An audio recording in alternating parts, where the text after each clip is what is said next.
All right, if I have an atom with 6 protons, 6 electrons, and 6 neutrons, that's carbon, because carbon has an atomic number of 6. And if I add these two together, I get carbon's mass. So this would be carbon 12. I can also have an atom that has 6 protons, 6 electrons, and 8 neutrons. That would be still carbon, because I have 6 protons.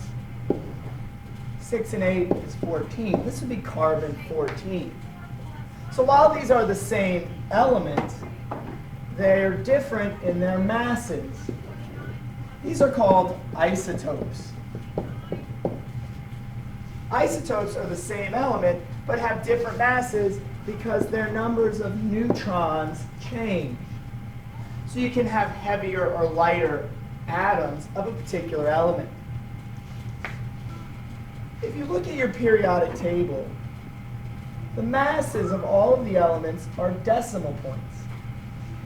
And this is because these are a weighted average. So how does a weighted average work? Well, it's the same way your average works in this class. All of the work you do in this class has a particular weight to it. For example, all of your tests are 40% of your grade. The average of all of your tests come out to be 40% of your grade. Quizzes are 20%, and labs are 20%.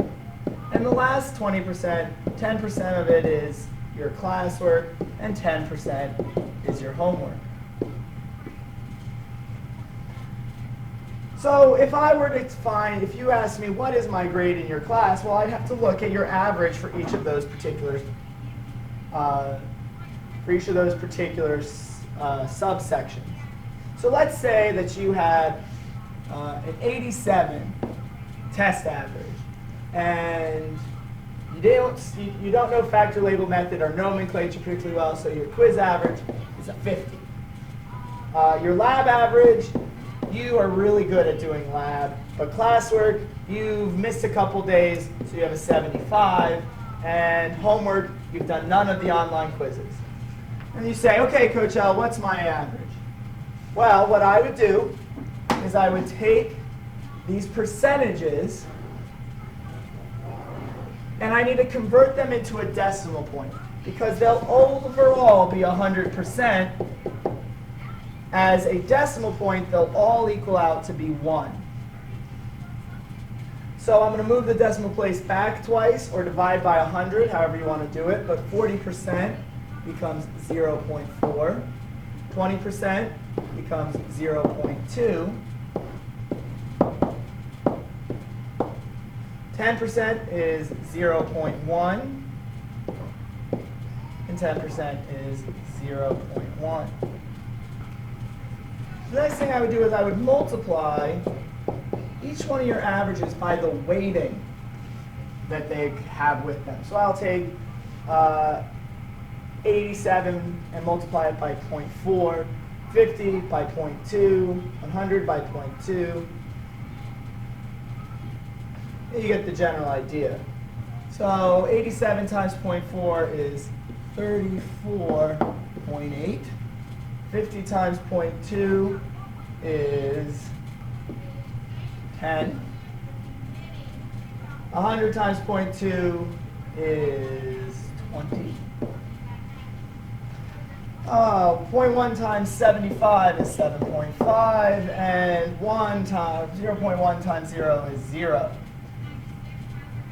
If I add all of this together, I have your grade for this class.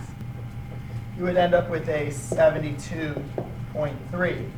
That would be your grade. This is a weighted average. Each one of these averages has a particular weight that goes with it that we use to find your average.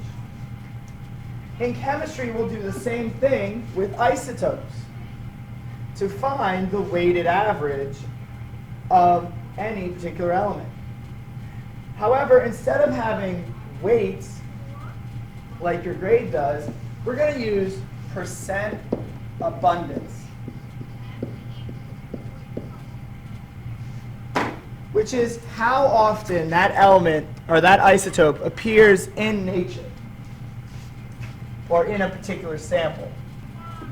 So carbon-12 and carbon-14. In a particular sample, 99% of the sample's mass is carbon-12, and only 1% is carbon-14. If I want to know the average atomic mass, I take the percent and multiply it by the mass of the first isotope and add it to the percent of the second times the mass of the second. And I would keep doing that until I run out of isotopes. So since I only have 2 isotopes, this is really simple. I'm going to change my percentages to decimal points. You can't do anything with a percentage. You always are going to have to go back to a decimal point. So 0.99 is 90%. 0.01 is 1%.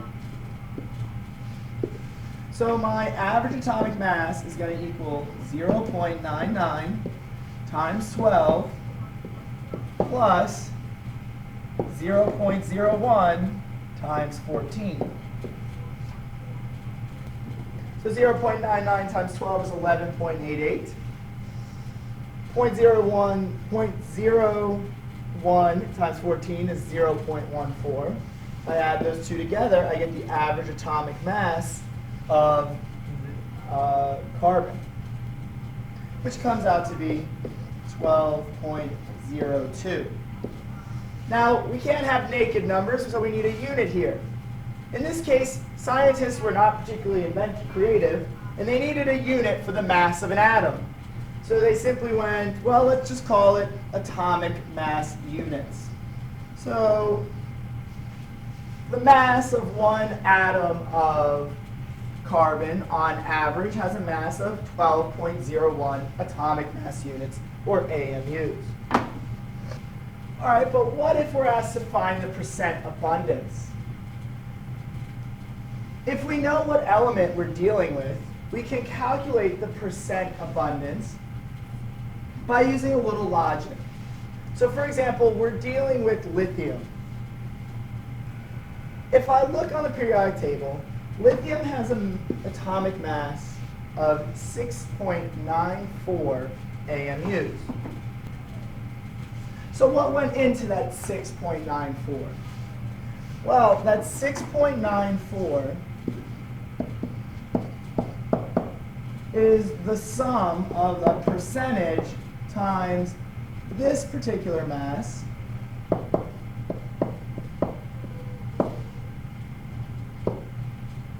plus a percentage that's different times this particular mass.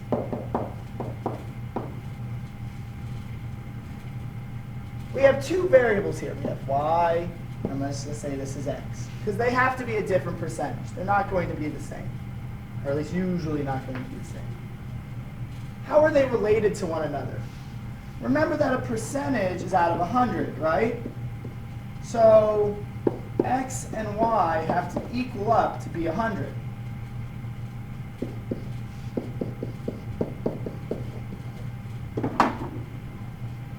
But when we did average atomic mass, we didn't do 100. We said we're going to use them as decimals, as fractions. So they don't equal up to be 100. What do they equal up to be? They equal up to be 1. So how are these two related? Well, I could think of it this way. X equals 1 minus y. And then if I know that, can I solve for whatever y is? So that's what we're going to do. We're going to sub this equation in for this x. So instead of putting x here, let's put 1 minus y.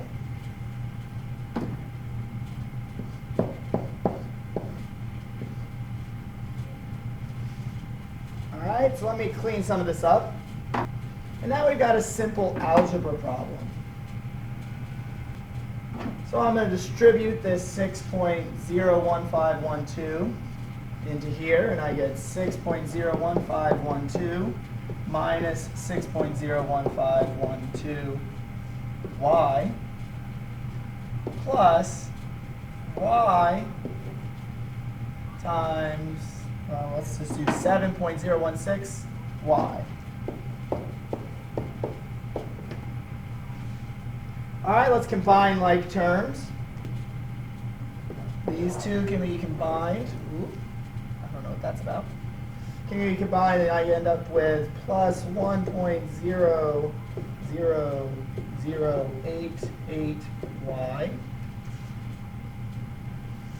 All right, can't do anything more with y, but I can get rid of this 6.01512 if I subtract it from both sides.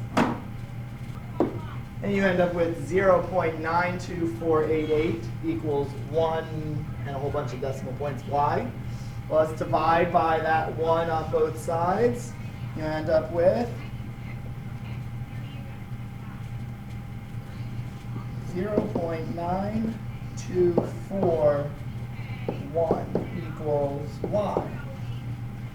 Okay. Now you might say, okay, well, what does that mean?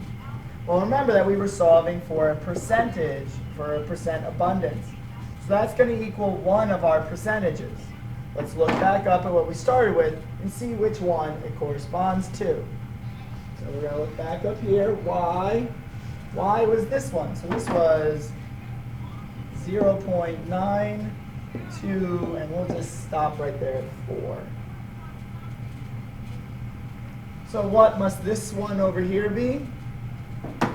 1 minus 0.924 is 0.076. Change those into percentages by multiplying by 100. Then you find that lithium 7 is 92.4%, has a percent abundance of 92.4, and lithium 6 has a percent abundance of 7.6, and that would be correct.